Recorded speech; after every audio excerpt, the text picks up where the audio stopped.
is Monica Perez here today with Miriam Putnam, who is a certified wellness coach and, I like this one, freedom from stress counselor with 25 years of holistic mental health advocacy, which you could absolutely never tell by looking at her. But I will say, the lovely and talented Miriam Putnam, welcome to the show. Wow, Monica, what a beautiful introduction for me. That's so kind of you. Well, Monica, thank you so very much for having me on your fantastic show and blessing me with all of your radio experience today. Thank you so much. Yeah, I've been around the horn a few times, but I don't often venture into health. Not for any reason, maybe because I don't really know very much about it, and I wouldn't know where to tell people to start. But what you're doing in you've had a journey yourself that got you interested in mental health care, problems with the system, holistic alternatives. I don't want to put words in your mouth, but I'm hoping that you can, first of all, introduce yourself and tell us what you do, and then maybe, how you came to this calling. Wow, well, that was a lot of questions all at once. We're only just got started. Yeah, love it, love it. Well, I guess I'll start with just a little bit about myself. And I mean, other than what you already said, I basically considered myself on a holistic mental health journey most of my life because unfortunately I lost my mom to the broken mental health system. And it was a tragic experience. If you want to hear more about that today, I'm happy to share. But when she was going in and out of hospitals and seeing different doctors, I was constantly looking for other solutions. So that really propelled me into the journey that has been my life mission, so to speak, because I could see the effects that the medications had on her and how it wasn't actually resolving the situation and the heartache that it put our family through. So I was always looking for a better way to do things. And I actually don't even like to use the word alternative because I kind of think it's a bit of a marketing madness campaign that Big Pharma kind of has levied at us. And they get to claim to be the grounded thing, and you're an alternative to the obvious, which is not really right. I mean, they kind of plowed their way into making this medicine the norm. And, I wish there were, but holistic is a good way to start. Natural is good. I always think of things as like heirloom in that we had some wisdom before, which had to be eradicated. And a lot of some common sense would go a long way. And seeing a mental health system that, I've witnessed that for various members of my family and friends where you're not even getting a diagnosis, much less actual answers.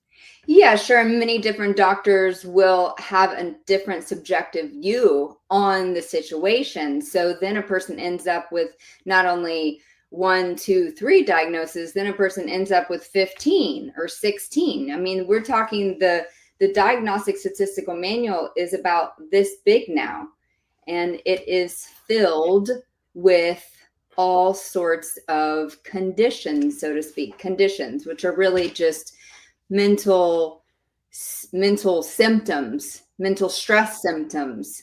They show up in anyone and everyone's life. I mean, probably if I flip through that book today, I'd find something that I could be categorized under, or you could be categorized under, anyone can be categorized under.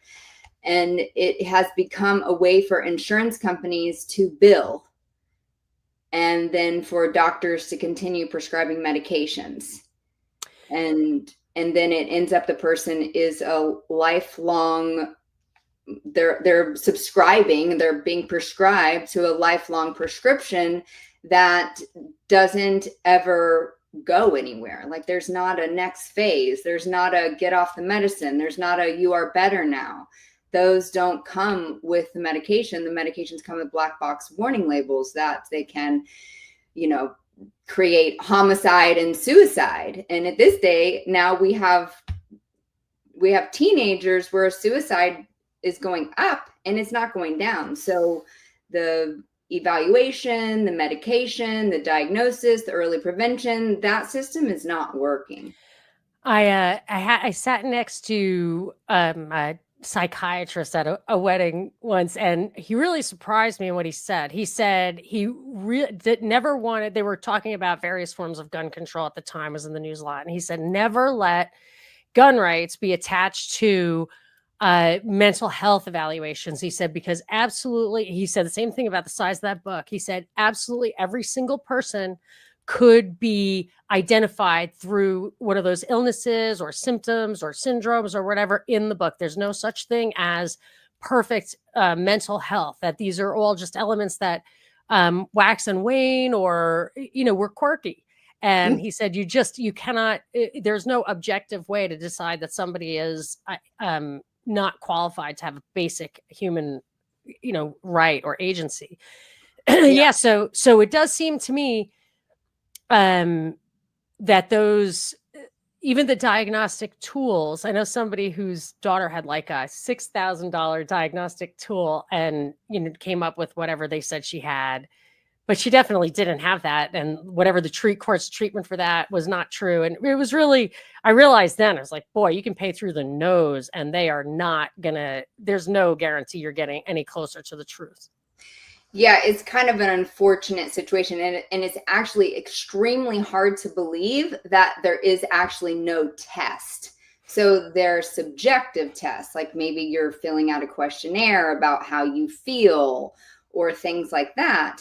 But that is not a biological blood test that shows that there is actually some sort of serotonin or dopamine issue in the body, because that's supposedly the problem, is that there's some serotonin or dopamine issue in the brain, and it's just not true. That you have a Prozac deficiency. Yeah, it's almost like the biggest lie that the public has been fed. Yeah. So I would like, if you can, big picture, although I want to get into the details later, you are a wellness coach, and can you just give a quick overview, not a step-by-step, but like what you do? And then I want to hear about your personal, if you don't mind telling us about your mom and how that affected you, your experience. But first, so people can put into context, what your point of view is now. Okay, what my point of view is now. So I ended up becoming a wellness coach because I really focus on the mental and spiritual side of things. But what I found is that a lot of times people don't have healthy enough bodies to begin with. There's some sort of undiagnosed body health condition, some allergy, some liver toxicity, because all these body health issues cause the same exact mental health exacerbations or, appearance symptoms that a lot of body health things do. So I decided to become a certified wellness coach with the National Board of Health and Wellness coaching community that's underneath the Medical Association nationally, in order to be able to liaison with more holistic minded doctors. So integrative doctors, functional doctors, things like that will actually give a person a comprehensive blood test to be able to handle whatever it is in their body that needs to be handled. Like if it is a liver toxicity, if it is an allergy to gluten, if it is a B vitamin deficiency, because I could say to somebody, oh, eat like this and take this and take this and do that, and then wave your magic wand and everything's going to be fine. But that's just not true. We're all individuals. Go ahead. I had a few things. One is I have celiac, or probably celiac. You can't necessarily get that test once you've quit gluten. But prior to my husband saying you definitely have a problem with gluten, because he made some pizza that I was violently ill for 4 hours. Oh, wow. But I had been going to doctors because I had migraines. I thought I had an ulcer, diverticulitis. I had all of these problems, and it was really depressing because I was kind of incapacitated, and it was just the gluten. I was like, I cannot believe I went to an internist who did not give me a gluten test. Right. But I wanted to comment on your your focus on mental and spiritual and then having to back into the body, I remember taking yoga for the first time and like, wow, who thought of this? This is like super cool. So I looked into it, and yoga was developed anciently as a way to calm your body so you could meditate 4 hours for many hours. Like you had to have be able to have posture and all that kind of stuff.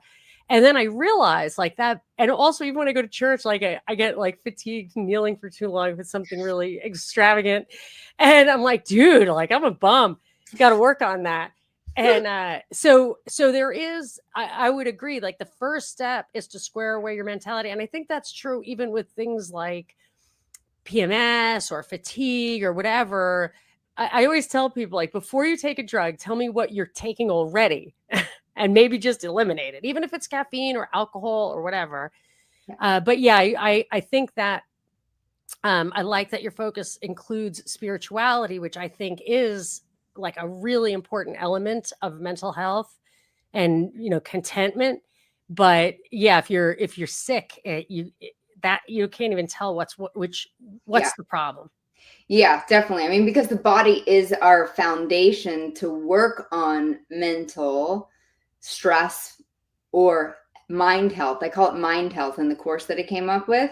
So, like, where are you going? Where would you like that to be? And then soul health, where are you now? And then where are you going? So, body, mind, soul. So, that is specifically what I'm focused on, like the 3 different parts, and just sort of I will get in communication with somebody and just see where they're at with their sleep, with their nutrition, with their exercise.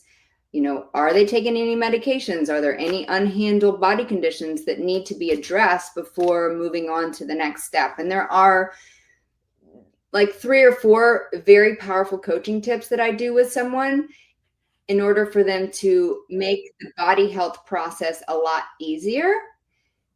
Like taking a walk without your phone, looking around, actually noticing the trees, the people, the color of them, like holding yourself in present time. Like Monica, if you start doing that when you're driving and just not like actually tell yourself like, okay, I'm not going to make 10 phone calls right now in 10 minutes. And right. Because we're all busy and we're all working on things and we're all going very quickly, working on our production, whatever that may be. But there's just 5-10 minutes even in the car of like looking at the clouds and looking at the birds and actually thinking about those things so that it brings our attention into the environment instead of on this circuit, so to speak, in our mind of, oh my gosh, I got to pay that bill. Oh my gosh, oh my gosh, oh my gosh. So you can kind of retrain the way that you're thinking. And so that you can get out of the unconscious part of the mind, because there is like a conscious part and then an unconscious part.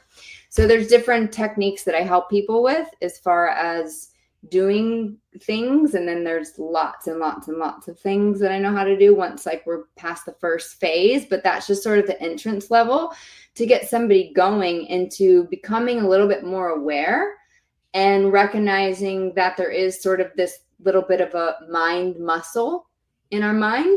Like we can either be in the unconscious part and in the stress and in the rat race and the sort of, doing things robotically, or we can be consciously aware of our surroundings. And if we're not totally, at least we're working on it, right? So that, yeah. So I wanted to validate that with a couple of experiences. I like to go back and forth. We have plenty of time, so we'll hear everything. But one thing is for my kids, I would always say no phones in kitchens or cars. Just no kitchens and cars. Kitchens, you're eating, you're chatting. In the car, like as a kid, the best thinking I ever had was looking out the window or chatting with my dad or whatever. So kitchens and cars. And but I had an experience recently that is right spot on with what you're recommending, which is, so I live in Altadena. The entire town burned to the ground like 9 months ago, except for my house. Wow. And like my few neighbors, like it's really crazy. Like if you, in most of the directions, if you're standing on my roof, it looks like farmland at this point. But for a while, that's some kind of good karma you got there, Monica. I know. Well, I'm sure my mother in heaven, like my literal mother who died, like I wasn't even like praying anymore. It was just like, oh shit, I'm gonna just pull this one out. I was like, Ma, could you save my house? And so I said, ask God to save my house. Yeah, right. Exactly. So whatever. And it was really a intense experience. But because it was I was the lucky one, it was very hard to, deal with, because it was also like the worst thing that ever happened to me, right? So it was the best thing that happened to anybody in Altadena, but it was the worst thing that happened to to any of us prior to that. And I was just depressed, and I haven't been depressed in a very long time, and I was just depressed. And somebody recommended to me, like, when you're take 5 minutes, or when you're driving home or whatever, like, allow yourself to not have that, but I'm so lucky, but I'm so lucky, but I'm so lucky. So I drove home one day, and I just allowed the scene around me to really soak in, which was just a lot of rubble, a lot of smelly rubble. And just in that last 5 minutes getting to my house, I just started crying in my car by myself, which is like not my style. And it was like the weight of the world was off my shoulders. I just acknowledged what I was denying, because I just couldn't reconcile the feelings, and I just allowed like that emotional moment, which made, I had to stop thinking for a minute, which is hard for me. And it was I couldn't believe how well it worked. So I feel like what you're saying is actually a great first step. Yeah, that's so great. It's awesome that you shared that. And yeah, it's very therapeutic to just allow for a pause sometimes, recognize where one is at, feel the experience. If there's emotion to let go, then let the emotion out. A lot of times I'll get people to move their body too. That's a very good, useful tool in like exercising the mind muscle. Like if a picture keeps being in someone's mind and they're like, oh my gosh, I can't, like push-ups, jumping jacks, running in place, putting your attention on other things really can work as well, right? A person's going to have to try different things to see whatever, policies are going to work best for them. But I'm very helpful in getting people to work that stuff out. I also think that if you have an emotional burden, something that you don't want to deal with, a lot of times I think people will turn to drugs or alcohol, or even, video games or whatever. And I feel like that maybe I have an insight into one of the 12 steps where they say you have to go apologize to people for things you've done wrong. Because I think when something's weighing on your mind, if you don't acknowledge it, you've got to spend a lot of energy keeping it buried. And that can lead to the opposite of what you need, which is the drugs and alcohol. Yeah, sure. Because drugs and alcohol, they're just a coping mechanism. They're really just a coping mechanism. And, it's a good point that you brought up, because I think the AA program is a helpful program for anyone that is struggling with those specific areas. Yeah, I actually know somebody who's very close to me that went through that program, and it was very helpful to her. So if you said that, I don't know if you want to share all of your coaching tips, but one was to like allow you that moment when you're in the car or whatever to get your body moving. Are the other things just, sort of the common sense things of get enough sleep, eat properly, or is there something missing? Sorry to cut you off. Yeah, that's body health. What you're talking about is body health. So when I move into mind health with somebody, then it gets into a few more techniques. And then I will do online coaching with somebody just for rudimentary beginning steps to kind of get more order in their life, less stress, and then get them to the next phase. But then the powerful processing that I do is face-to-face. Oh, wow. So someone who wasn't local to you, is there a network of other providers? Like, how do you deal with that? So people listening to you aren't going to live next door. There's a network of other people that I work with, or a person will fly in and see me, or I'll fly out. So really, Monica, what I ended up doing is once I went through this experience with my family, and it was not a light experience because we had the best insurance and money and everything. So it's like my mom was in the top mental health facilities in California, in Georgia, in Florida. I mean, all over the place, and nothing ever worked. And so I was very committed to finding a solution. And that made me look for people that I could ask advice. And what ended up happening is there wasn't anyone that could point me in the right direction.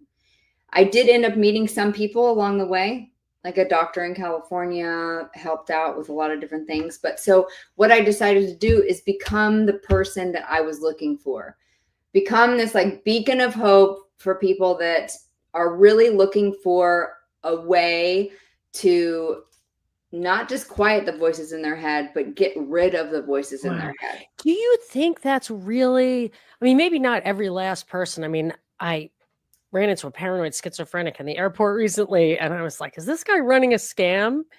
And my son, who's an EMT, he's like, no, he's a paranoid schizophrenic. Like, he really thinks there's somebody after him. He's like, he really believes that. And my son was being compassionate, but I thought the guy was like, there's somebody after him. It's like, I have nothing for you. My son's like, no, for sure.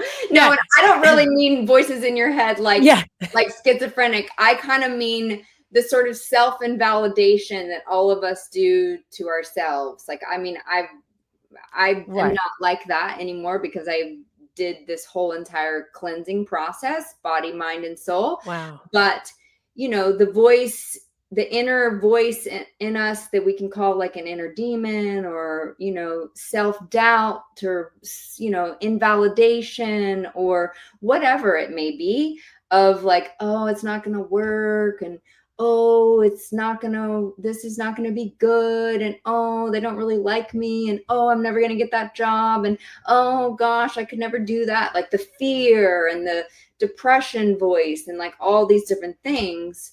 That's really my passion, to help somebody just like go to their next level in life. You know? I've seen that. So I have kids who are around 20 years old.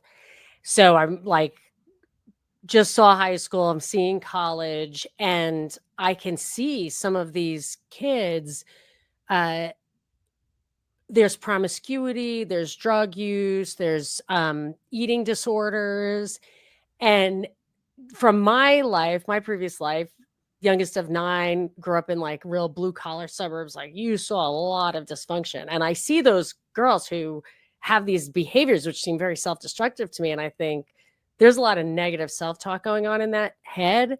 There's no wake up in the morning, like, you know, and I was prone to depression when I was younger also. So I know not wanting to wake up in the morning and, you know, jump in the shower and get on with your day is like, but those inner voices, yes, I think that those may be the greatest contributor to that kind of self-destructive behavior, especially in young women, but yeah.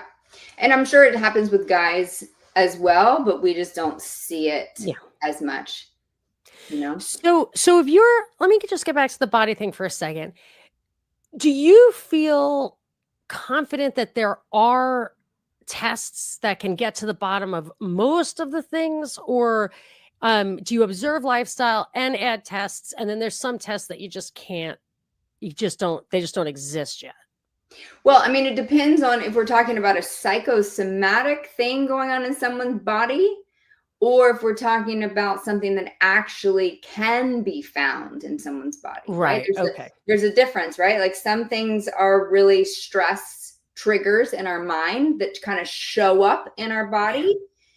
And then other things are actually causing sort of mental stress symptoms, like a liver toxicity issue, like a nerve damage problem, like elevated white blood cells. I had a super stressful experience once. My son and I were giving blood for various reasons, and he like had a seizure, and my stress went through the roof. And then they figured out his thing, and then they gave me my blood test, and my white blood cells were through the roof. And I was like, they thought I had appendicitis. I was like, wow, what is that? And I looked into it, and stress can cause that.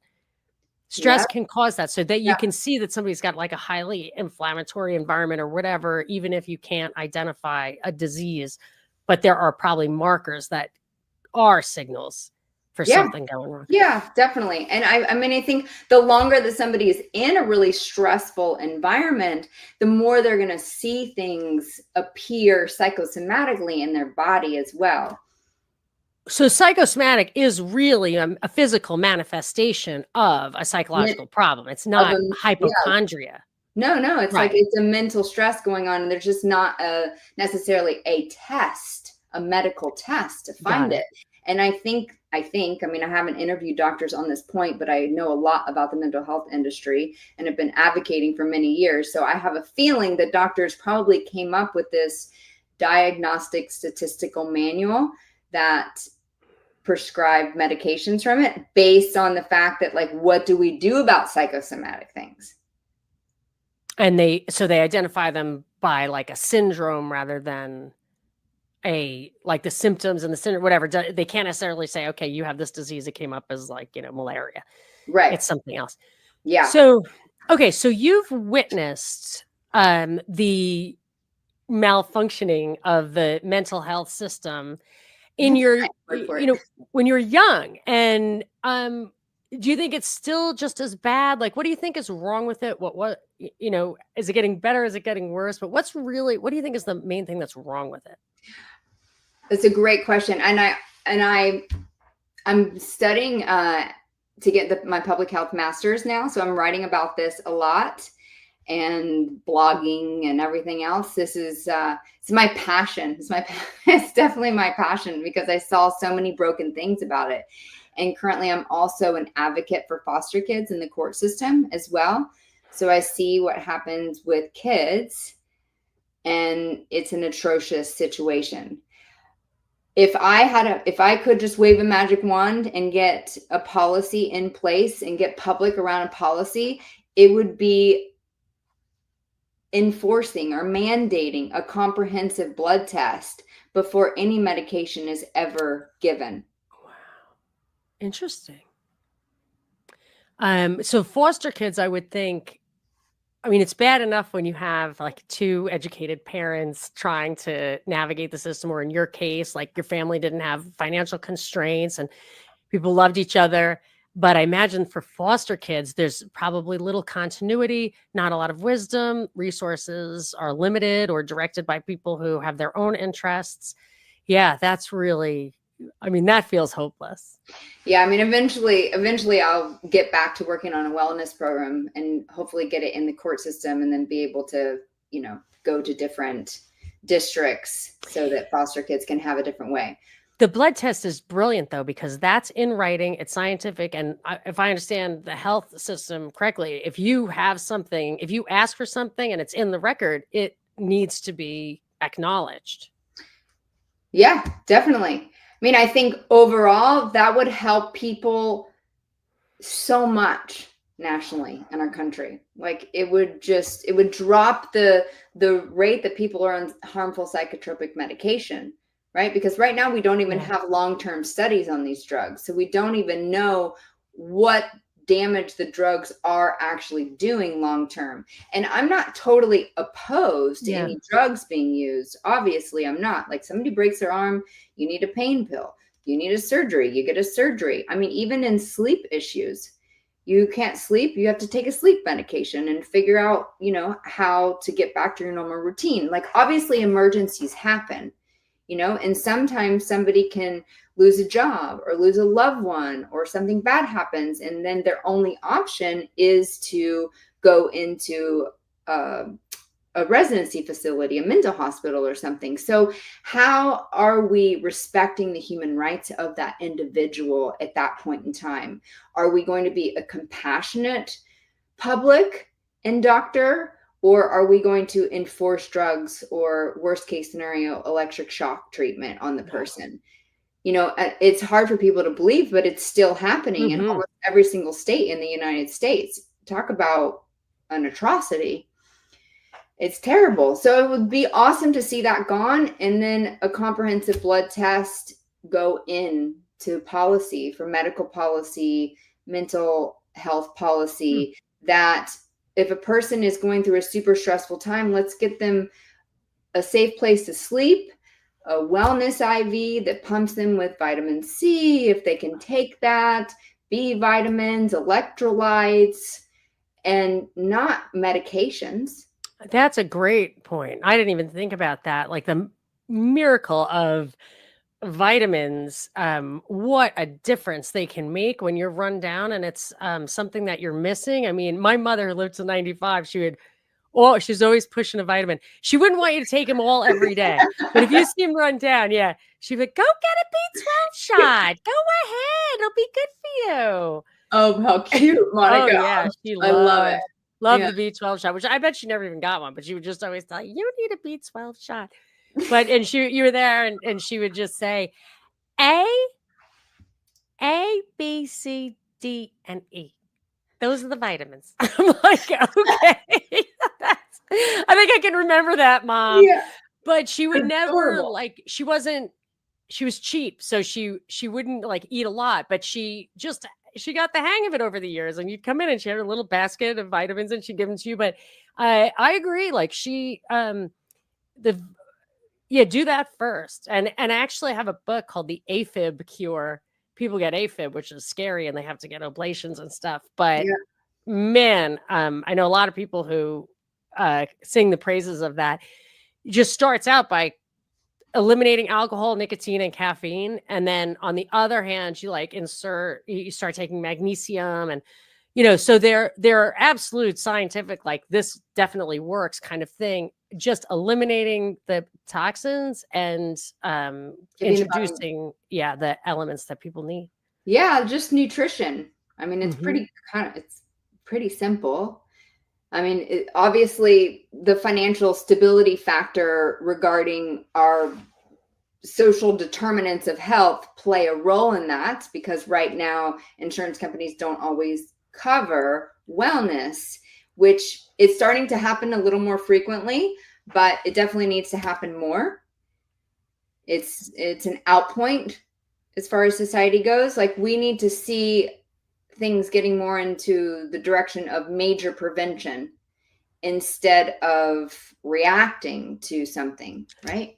Doctors aren't even taught nutrition. Yeah, I mean, I think it's Not like people 2 I weeks. know my age, I would ask them questions. I had a friend who was a doctor and she said, oh yeah, we didn't really learn that. I'm like, you didn't really learn that. Like, that's the number one thing, but their job is to sell drugs.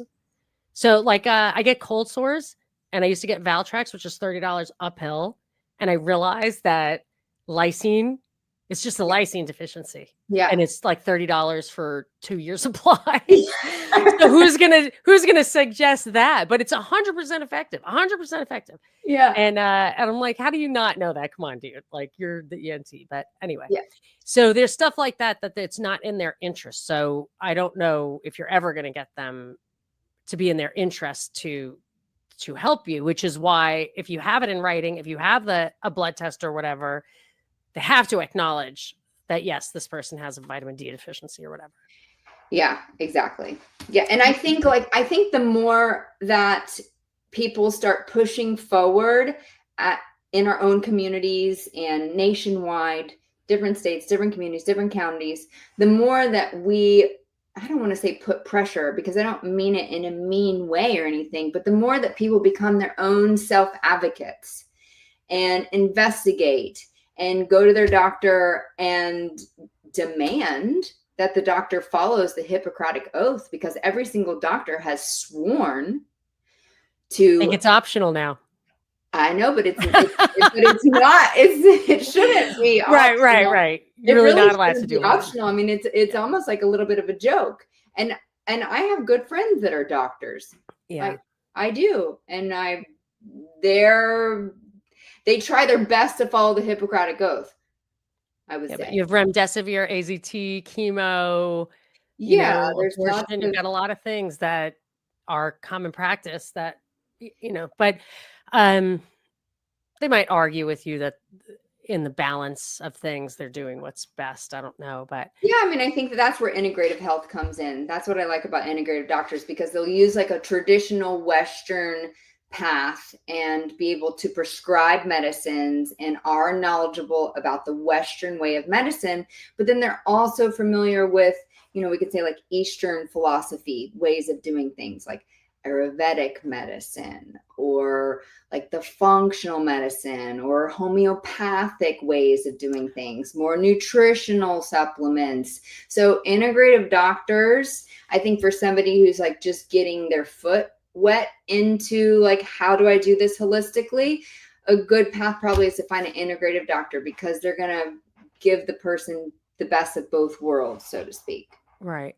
So I'm thinking, who is the person on the other side, the person who needs this kind of help might not even know it, and it's making me wonder about your mom. So your mom was someone who, it seems to me, if I understand your story correctly, that right now you would like to help people like your mom. Well, no, not necessarily. Okay.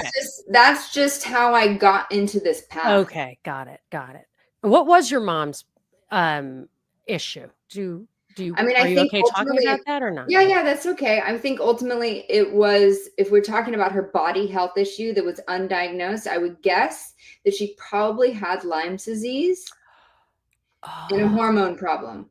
Because I went through something similar around the same age as her, and Mhm. maybe it was genetic. I also went through an accident, so possibly it could have been that.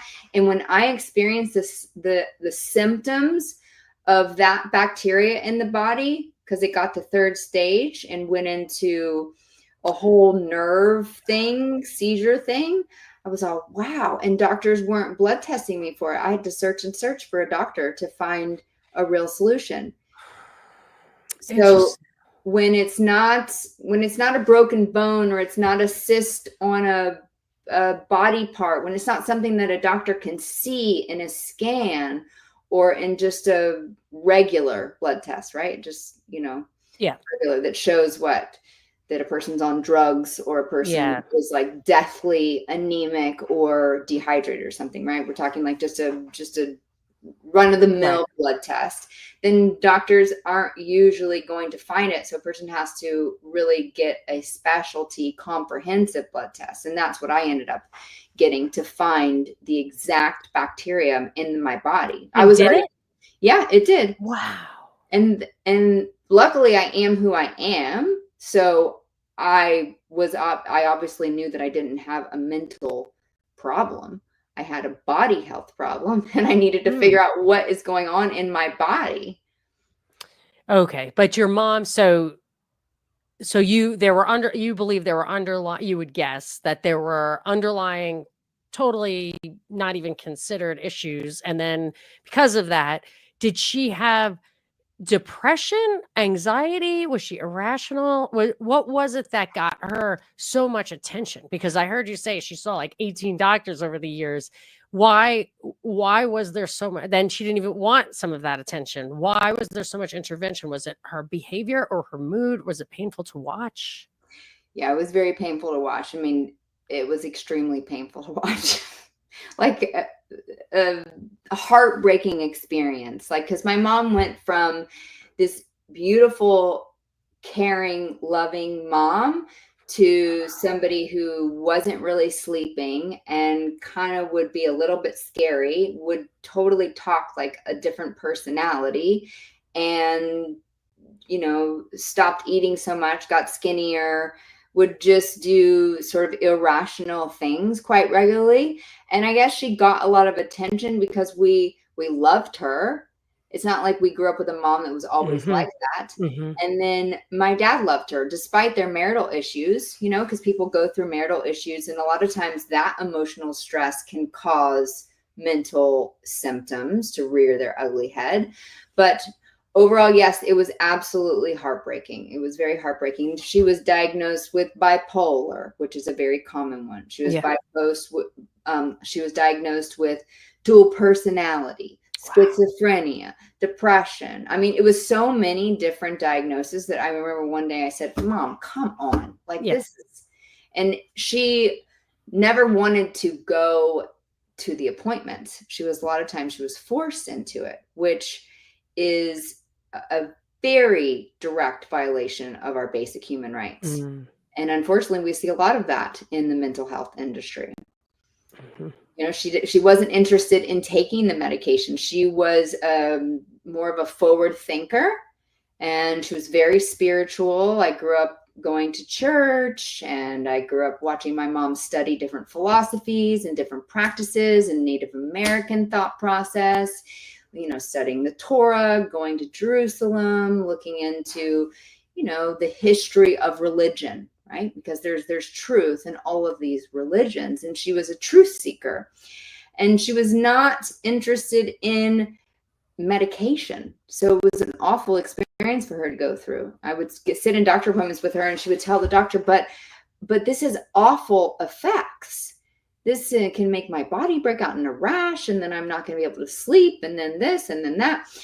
And the doctor would just say, well, this is the prescription for the diagnosis. It was really that black or white. And I remember one time quite vividly asking one of the doctors, yeah, but have you tried it? Like, do you know what these medications feel like and what they do? Because she does not want to take it.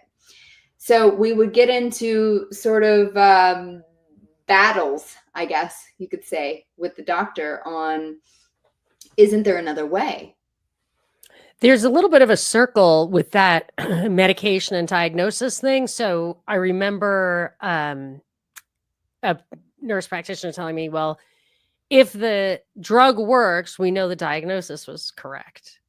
So you give them Ritalin, and then they had ADHD. And I'm like, I popped one of them because I was like, I wouldn't give it to my kids, but my older son has Down syndrome, and he's a lovely kid, but there were problems. He was running away, and they said, try this. So we tried it for 2 weeks.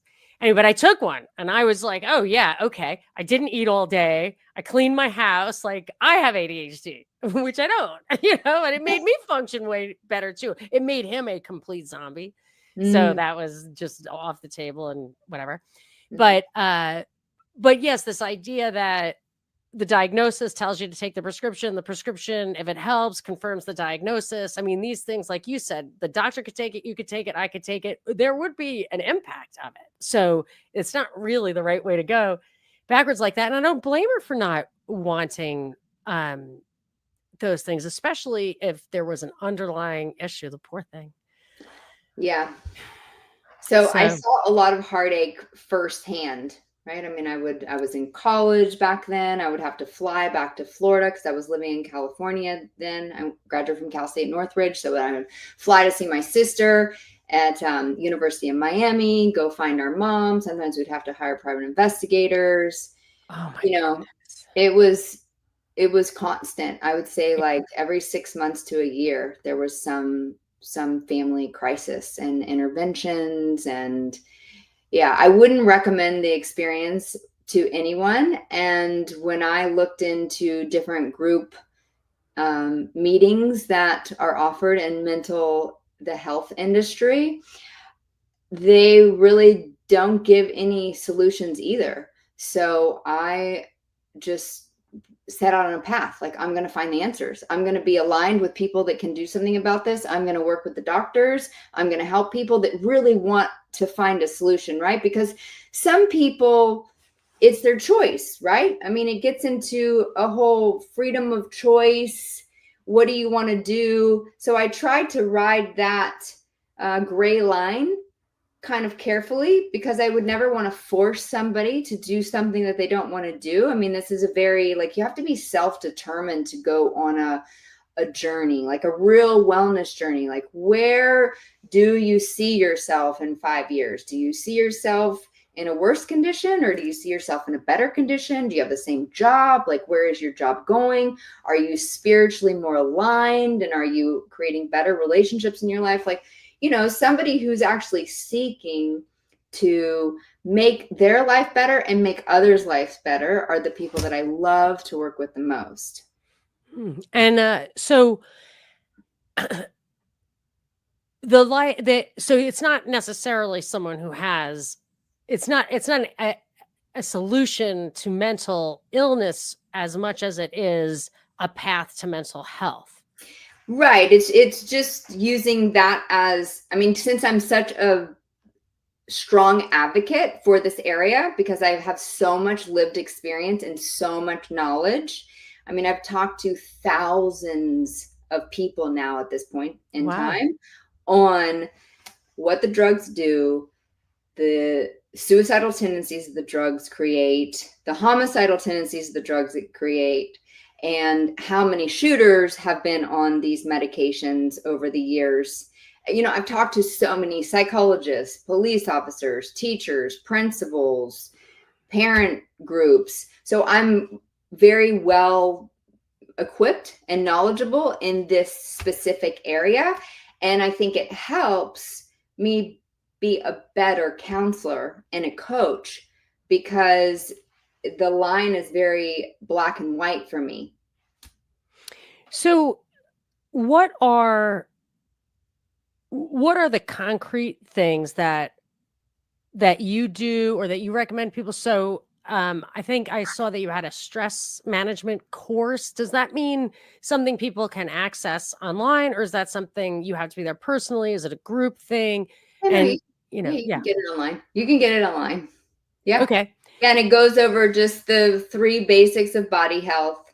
And then it goes over mind health techniques, where I give a little bit of education on the mind muscle exercise that we talked about. I guess when someone's driving or they're walking, or, however the person wants to fit it into their life. And then soul health. And then that's where it gets into like, where are you going? Like, since you are the soul and you are the driving force in your life, then it's up to you and your decisions and where you're going. So I get into that in the course, and I don't get into like which religion is correct over which other religion. Good. I don't go into all of that. It's not necessary. Yeah. No, and I don't even tell somebody exactly what to do with their body, because it really is up to the person. And I'm not a medical doctor. I'm a wellness coach, and so I can advise, but I'm not going to tell somebody eat the banana and not the apple. Like, I'm not a nutritionist. I'm more in the mental and the spiritual side to get a person to like their next level in life. So maybe I didn't understand it. Is the course personal? Is it series of videos? Is it workshops? Is it something like, oh, I'm going to employ you and you are going to work with me one-on-one remotely? Or is the stress course something that's just available anytime for you to click on if you buy it? Yeah, so sorry, I wasn't more clear. Yeah, so the stress course is available online. It's a launch price right now. Right. Very inexpensive. It's freedomfromstresscourse.com. freedomfromstresscourse.com. And this gets a person into their next step on their wellness journey, like wherever they are on their wellness journey. If they're at the beginning stage of body health, or at their end, they might want to skip over some of the body parts if they already have it under control, right? Some people already have their holistic doctor or their integrative doctor picked out. But then there are 11 videos in total. Mm-hmm. And it is me teaching and talking about how is the mind set up with the body, and how does the soul and the mind and the body work together. So it's incredibly informational and educational and practical. And there's a workbook that goes along with it as well. Right. Yeah. So that a person can make their own targets and goals on the information that they've learned. Like, how are you going to use this? So in the mind muscle teaching that I give, or kind of like funny example, because obviously we don't have a muscle in our mind, but I came up with that to illustrate the difference between the subconscious, unconscious, negative part of the mind or bad mind versus the good mind. Because, you hear, Monica, I'm sure you probably heard many people talk about like, oh, a positive mindset, have a positive mindset, have a positive mindset. And, make your affirmations and make your affirmations. Well, if a person is stressed and in the unconscious part of their mind, those affirmations are not going to work. Mm-hmm. They're not going to work. Right. And so the course gives a person tools to figure out like how to actually do that. How it's beginning stages of like making your vision board a truth. This it's a practice, and I know this again, my mother slides into the story, because I had gotten this radio show like 2011, 2012, something like that. And my mother was an insomniac and an avid listener of conservative talk radio, Bill O'Reilly, whatever. I'm not a conservative, I'm libertarian, anarcho-capitalist, actually. Yeah. So, Love it. so I wasn't. I was actually on that stage, that kind of station, but I had to like battle the people who like, but don't you know, like Iran has nuclear weapons? Like, oh, okay. So she said to me, and she was super excited, like it was the most exciting thing ever for her. And she said to me, if you can't be positive, don't even bother. And I was like, it's a news show, Mom. Like, how can I be positive? I don't know. But if you can't be positive, don't even bother. So it was a weekend show, and I would have to prepare all week. I'd have to understand the story. I'd have to pick the story. I'd have to figure out what would get people to call. And I would have to acknowledge that they would call with all the stuff that Rush Limbaugh told them to say. And I'd have to be ready for that. And I would still have to have it not depressing, not negative, not full of outrage all the time. Yeah. And it took a lot of work. And I literally sat there every time and I thought, I'm not just going to bitch about this. Like what's, as my mother would say, God is in his heaven. Everything's happening the way it's supposed to. And I would just think it, and so then what I did was I would take the story and I would use as a touchstone. It's classical liberal or libertarian or traditional conservative or however you want to think of that, political economic philosophy. And I would say, this is what's happening now. This is what our founders, the Constitution and stuff, it was meant for how this to play out. It's not playing out that way, but now we understand what it's supposed to be. What would you do if you wanted to get it right? How do you hold these people accountable given what they promised you? They were, they have a little constitution in their pocket, but it's not. So it was just constructive, but it took a long time. And it really changed. It really had an impact on the way I look at the world and the way I live my life. And it was just, 12, 13, 14 years of trying to strike a balance or look at things in a more joyful way. And it actually led me to understand that the reason it's not super depressing and scary is that we are spiritual beings, and it must mean something.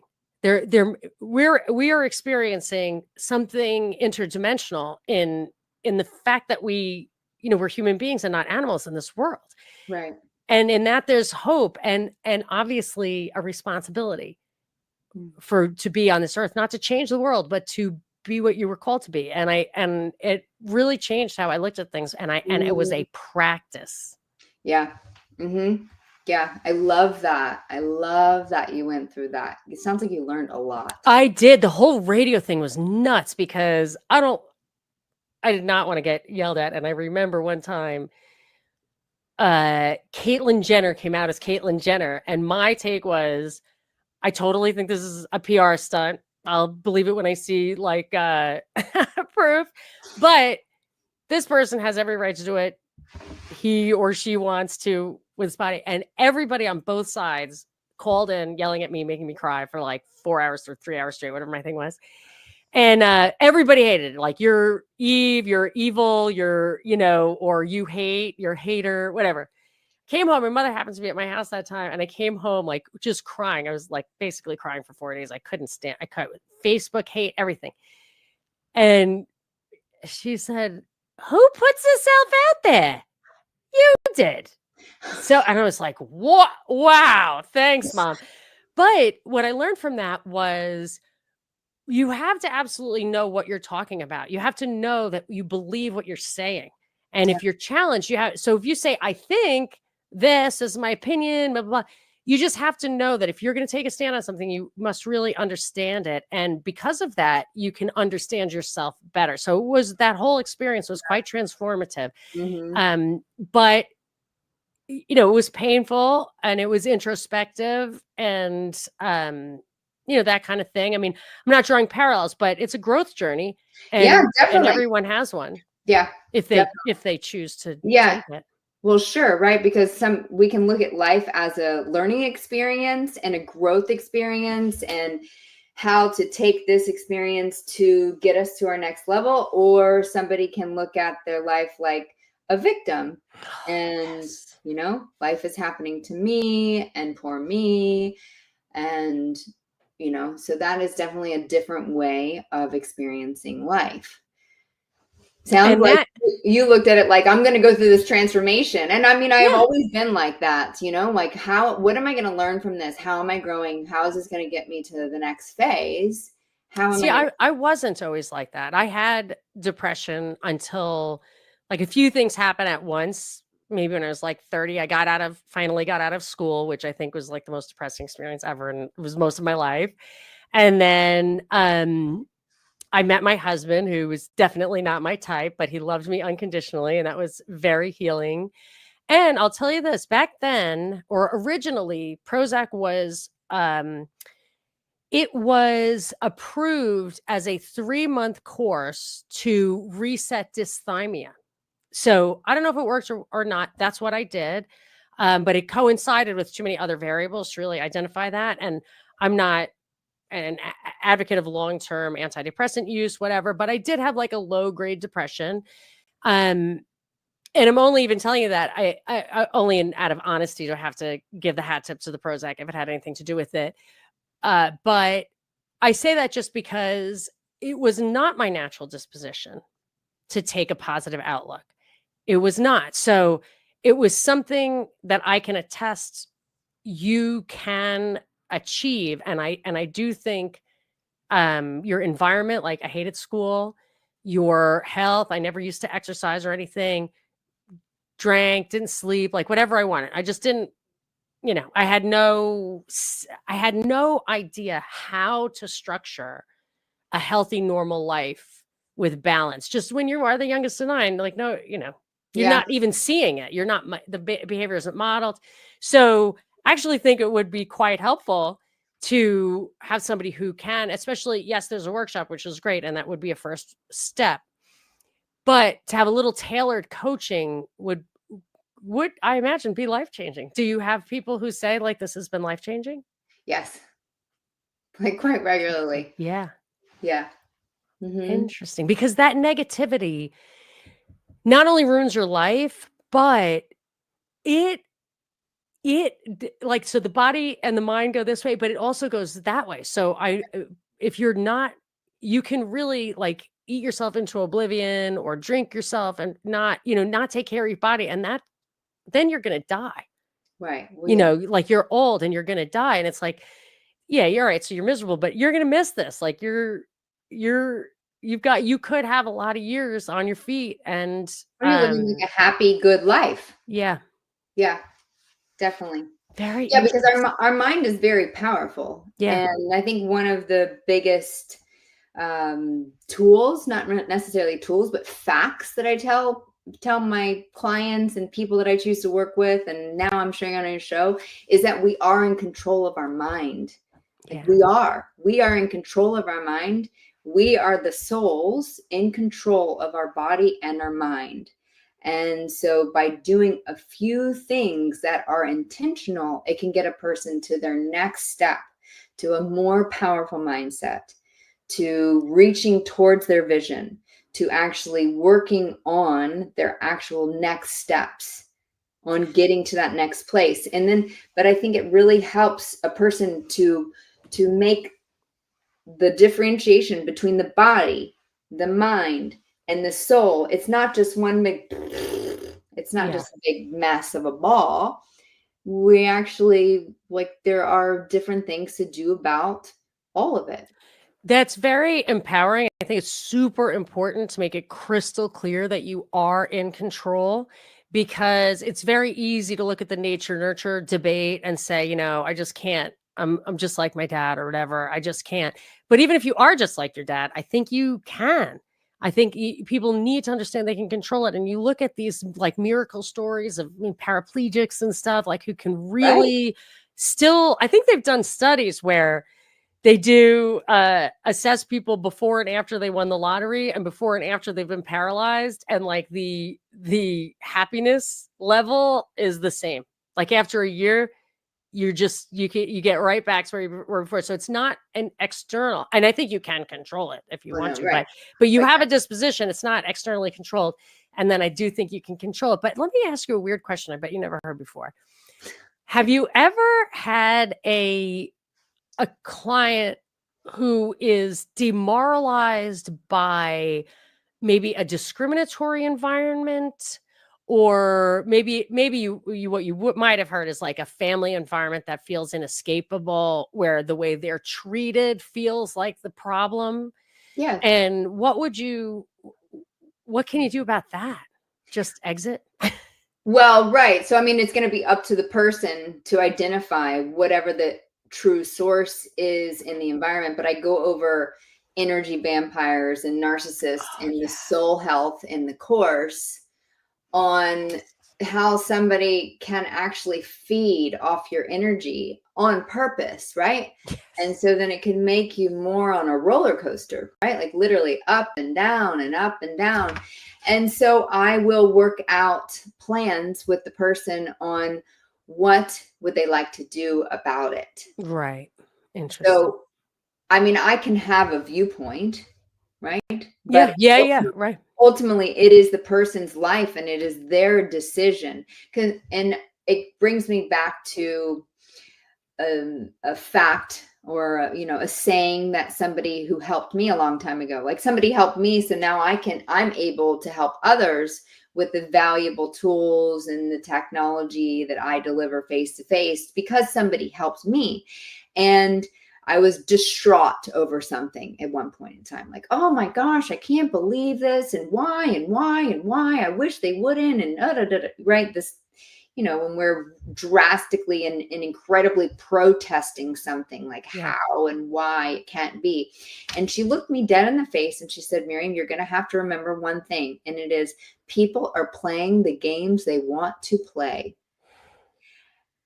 And it helps me still to this day. I mean, my viewpoint on it has grown as far as I've grown spiritually, mentally, and with body health just being more in balance. Obviously, the viewpoint has grown more intensely, but it's a basic truth that can help people a lot, because the less fixated you are on trying to change someone else, the better off you're going to be. Yeah, actually, I do believe that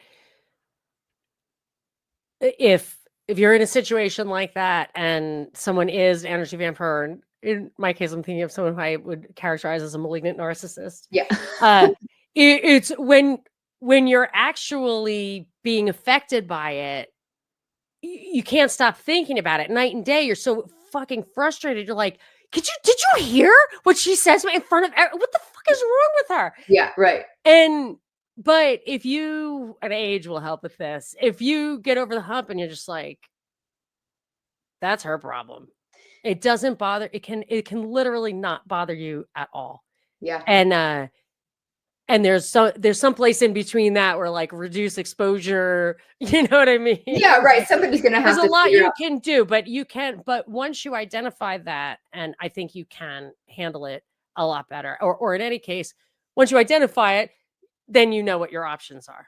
Yeah, exactly. First, you got to identify it. And then, if it's an exit strategy, then it's an exit strategy. If it's a communication cycle and, hey, can you please stop doing X, Y, and Z, then maybe that's what it is. If that doesn't work, then maybe it ends up being an exit strategy, right? I mean, because I'm a big fan of the exit strategy, but it can really be more just a distance strategy. Sure. Curation strategy. So there are a lot of different things. So let me ask you, first of all, I want to make sure that we covered all the important points that give people a sense of what you're concerned with, what you're trying to achieve, and also how you do help or how other people help. But I want to make sure anything that you wanted to talk about, we've talked about. Oh, okay. I mean, I think it's perfect. I think you asked me great questions. I don't know exactly what else somebody would want to know. I love what I do. I absolutely love it. So you're probably doing good. So then tell people just comprehensively what it is that you offer, how they can access that, and if what they want is something one-on-one and can't access you, how can they find someone they can access? first steps, what you offer, other resources. Well, I think if somebody really would like to access me and my team and get freedom from stress, the first step would be to download the course and do the course. And, there's somebody can schedule an appointment with me and my team from that. freedomfromstresscourse.com, all spelled out. Yeah, freedomfromstresscourse.com. Okay. Yeah, I have a website too. Somebody can reach me on there, miriamputnam.org. The group is wehelpgroup.org. There's a website there, but I think the course is the easiest way. If somebody went to freedomfromstresscourse.com, there is a contact button there or not? Yes. Okay. Yes. So that's all. You just want to get, I want people to just have one thing they can absolutely get to if they want to reach out personally, because sometimes it is just like, can I just talk to you for a second? Like chat with somebody or whatever. Right. And people can look me up on Instagram and on Facebook, and I have a website. You can send a contact to me through the website. Miriam Putnam is, I can be contacted there. I think that what you're doing has, like you said, and this is when I did my podcast, I was like, nobody's doing the news from a not left or right perspective, not from a buy gold or pharmaceutical. So like somebody needs to do the news. So I started doing the news. Yeah. Somebody needed to do this. There's a big need for this. And I see it just because of whom I'm around is, young women, especially. I have 5 sisters. I was a young woman. I think it's hard to separate out a lot of the different noises and choose a healthy self without being narcissistic yourself. And actually there's a thing in Catholicism called affirmation deficit disorder. So the one thing with Catholicism, you're supposed to love charity. You're supposed to love people. Yeah. And this identifies that if you don't love yourself, you cannot love other people. So it's a fundamental tenet that you have to love yourself first. And I think understanding what that means and how to take care of yourself, as Jordan Peterson, for whatever he's really up to, but he did say, treat yourself like someone you're responsible for taking care of. Yeah, definitely. And I think you've got a great place to start. Miriam, it's been so fun talking to you. It's been so fun talking to you too, Monica. That's awesome. I am going to recommend to people go freedomfromstresscourse.com. That's a great way to start. Does that sound right? Yeah, that's right. And I just wanted to tell you before we end off, there is a free PDF that I can offer your listeners today. Awesome. And it's Mental Health Wellness Journey. And so what that PDF does is it kind of gives a person step-by-step instructions on becoming their own advocate. Maybe they know somebody who needs that PDF. Maybe they need it themselves.